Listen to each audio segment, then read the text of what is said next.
Good morning. ঘুম থেকে উঠেই সকালে প্রথম যে কাজটা সেটা হচ্ছে আমার ছাদে আসা। ছাদে এসে এই দেখছি গোলাপটা ফুটে রয়েছে, আর এই দেখো পুদিনার চাষ হয়ে রয়েছে। এটা নিজেদের গাছের আমটাকে কেটে শুকোতে দেওয়া হয়েছে, এবার মা মনে হয় আমচুরের পাউডার বানাবে। আর এই যে গাছটা রয়েছে, ঝিঙে ঝুলছে গাছে, একটা ঝিঙে হয়েছে, গাছটাও ছোট এখন।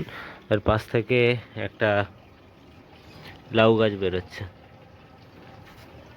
আর এটা হচ্ছে একটা বরবটি গাছ।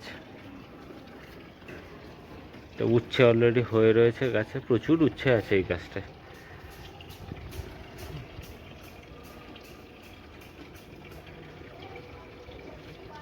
যে ফুল হয়ে রয়েছে, এটা কালকে পলিনেট করে দিয়েছিলাম আমি।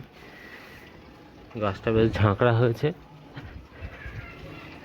এখানে ছোট ছোট জবা গাছ রয়েছে, সেই জবা গাছগুলো এখনো ফুল আসেনি, কিন্তু এই লঙ্কা গাছটা আমার খুব ফেভারিট। প্রচুর লঙ্কা, এই লঙ্কা গাছটা আমার প্রতিদিনই মোটামুটি এখান থেকে লঙ্কা তোলা হয়, কিন্তু লঙ্কার কোনো শেষ নেই। অফিসে যাওয়ার আগে একবার করে প্রতিদিন গাছগুলোয় জল দিই। তো এখন জল দিতেই এসেছি, জলটা ভরা হচ্ছে।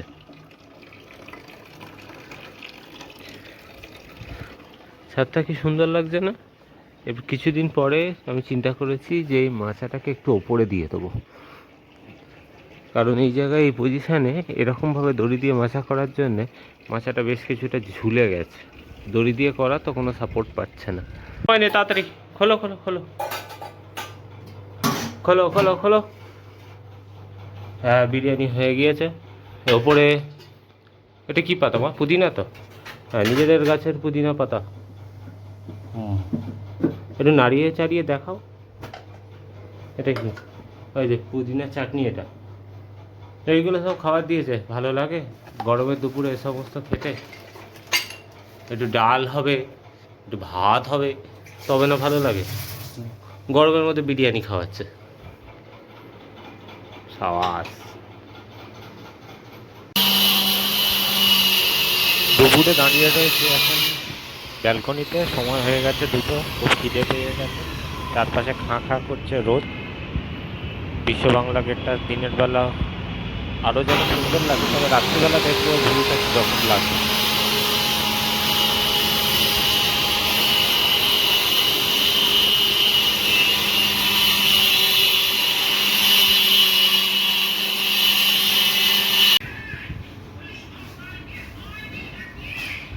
লাঞ্চ নিয়ে বসে পড়েছি, এই হলো স্যালাড আর রায়তা, আর এই যে বিরিয়ানি। আর এখান থেকে বাইরের পরিবেশটা দেখতে দেখতে এখন বিরিয়ানিটা খাবো। বিরিয়ানিটা দেখে তো ভালো লাগছে, এই হাত দিয়ে দেখাচ্ছি, একদম কাটি কাটি ভাত, এখনও এরকম হয়ে রয়েছে। মাংসটা খুব সুসিদ্ধ হয়েছে, একটুখানি হালকা চাপ দিতেই মাংসটা ভেঙে এরকম হাতে চলে এলো। মাংসটা খেয়ে রিভিউ দিচ্ছি।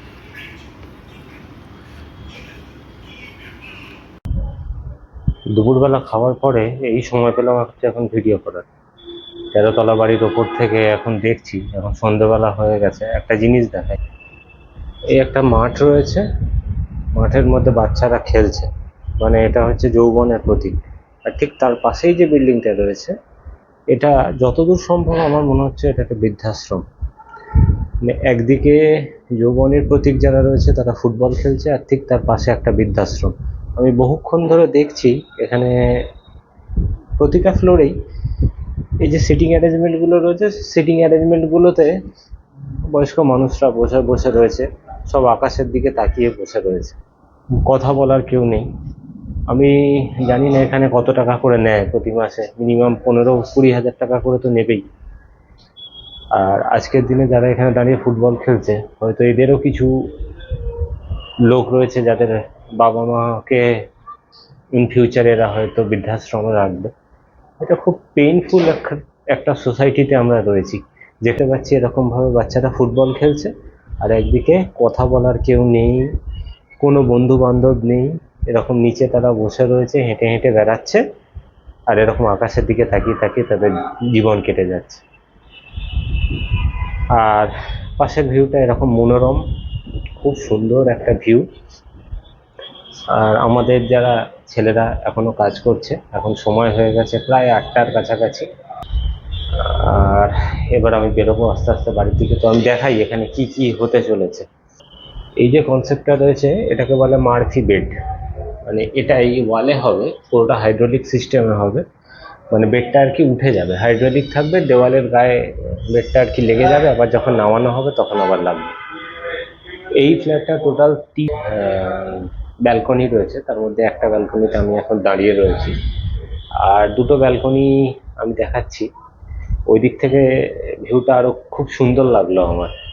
সেই সেই ব্যালকনিটা একবার দেখাই কিরকম লাগছে। আর এই জায়গাটা প্রচন্ড নোংরা হয়ে রয়েছে, কিন্তু ভালো কিছু জিনিস করতে গেলে প্রথমে তো ভাঙতে হয়, তারপরে গড়তে হয়। তো এখন ভাঙাভাঙির কাজ চলছে। না, ভাঙাভাঙির কাজ হয়ে গেছে অ্যাকচুয়ালি, এবার গড়ার কাজটাই চলছে এখন। এবার দেখাই। এই যে আমাদের প্লাইয়ের কাজ চলছে। এই একটা ব্যালকনি রয়েছে, ব্যালকনি থেকে যে ভিউটা পাওয়া যাবে, এটা একটা ওয়ার্ডরোব, এটা একটা গ্লাস ওয়ার্ডরোব হবে। হাওয়ার দাপটে একদম আমাকে উড়িয়ে নিয়ে চলে যাচ্ছিল। কেমন লাগছে জায়গাটা দেখতে? একদম পুরো পার্টি করার মতন জায়গা এই জায়গাটা। তো যাই হোক, হরমুজে তো ইন্ডিয়ান জাহাজ কালকে আসছিল দুটো ক্রুড অয়েল নিয়ে। সেখানে আইআরজিসি, ইরানের যে রেভলিউশনারি গার্ড রয়েছে, তারা বম্বিং করতে শুরু করে দিয়েছে। যদিও ইন্ডিয়ার কাছে ইন্ডিয়ার কোনো তাতে ক্ষয়ক্ষতি হয়নি, মানে নাবিক আমাদের যারা মার্চেন্ট রয়েছে তাদের কোনো ক্ষয়ক্ষতি হয়নি, কিন্তু তাও আর কি ইন্ডিয়ান জাহাজের ওপরে ফার্স্ট অ্যাটাক হলো। এই যবে থেকে যুদ্ধটা বেঁধেছে ফার্স্ট টাইম আর কি অ্যাটাক হলো। তো সেই জন্য ইন্ডিয়ান গভর্নমেন্ট সাথে সাথেই ইন্ডিয়ান নেভি ডিপ্লয় করে দিয়েছে। এবং ইন্ডিয়ান নেভিটা ডিপ্লয় করেছে মানে যুদ্ধের জন্য নয়, যাতে করে পরবর্তী যে জাহাজগুলো রয়েছে তাদের এসকর্ট করে যাতে ফিরিয়ে আনতে পারে। সেই জন্য ইন্ডিয়ার ইরানের সাথে খুব ভালো একটা স্ট্র্যাটেজিক্যাল টাইজ রয়েছে, মানে তারা আমাদের বিজনেস পার্টনার। আবার উল্টো দিকে ইরানের উল্টো দিকে যারা যুদ্ধ করছে, আমেরিকা এবং ইসরায়েল, এদের সাথেও আমাদের সম্পর্ক খুব ভালো। মানে এটাকেই কূটনীতি বলে। দুপক্ষের মধ্যে যুদ্ধ হচ্ছে, আমরা নিউট্রালভাবে আমাদের কাজটাকে বের করে আনছি। এবং আমাদের প্রধান যে উদ্দেশ্য সেটা হচ্ছে আমাদের ন্যাশনাল ইন্টারেস্ট।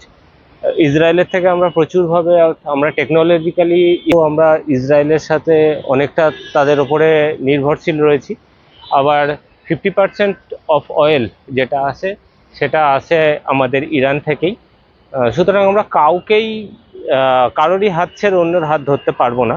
কিন্তু ইন ফিউচার যদি সেই রকম কোনো পরিস্থিতি আসে যে আমাদের একটা পক্ষ বাঁচতেই হবে, তখন ইন্ডিয়ান গভর্নমেন্ট কীরকমভাবে সেটাকে সেই সিচুয়েশনটাকে সলভ করে সেটাই হচ্ছে দেখার বিষয়, সেটাই হচ্ছে কূটনীতি। তো আশা করি আমাদের বিদেশমন্ত্রী এস জয়শঙ্কর এই প্রবলেমটা আগেও যেমন উনি অন্যান্য দেশের যুদ্ধের সময় প্রবলেম সলভ করেছিলেন, উনি হয়তো এই যুদ্ধেতেও, হয়তো না আমি শিওর, উনি এইটা থেকেও আর কি আমাদের ঠিক সফলভাবে বার করে আনবেন। আর আমেরিকা তো হরমুজে নিজেদের যুদ্ধজাহাজ পাঠিয়ে দিয়েছে। মানে যে পারছে এখন হরমুজে গিয়ে যে যা যুদ্ধজাহাজ লাগিয়ে দিচ্ছে। কিন্তু ভারতবর্ষ কোনো রকমভাবেই যুদ্ধে অবতীর্ণ হতে রাজি নয়। ভারতবর্ষর যে নেভাল যে আর্মি রয়েছে, মানে ইন্ডিয়ান নেভি, প্রচণ্ড শক্তিশালী একটা আর্মি।